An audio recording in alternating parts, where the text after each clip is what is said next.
তুমি কারোর পিছনে যদি এমন কিছু বলো যেটা তার সামনে বলে সে মনে কষ্ট পাবে, এর নাম গীবত।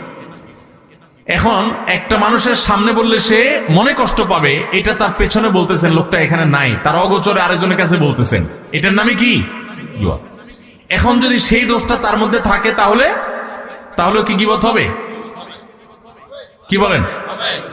গীবত হবে।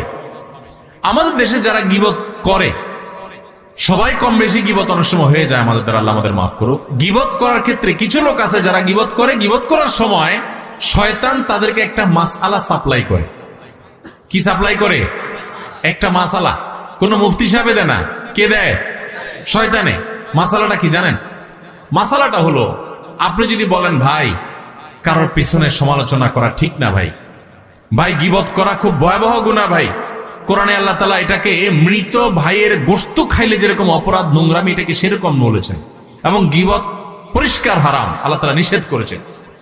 আপনি আরেকজনের গীবত করেন না, এটা বললে তখন ওই লোকরে শয়তান ওহী করে, শয়তান তার মাথায় দেয় বুদ্ধি, সে তখন জবাব দেয়, দেখেন ভাই আমি যেটা বলতেছি সত্য বলতেছি,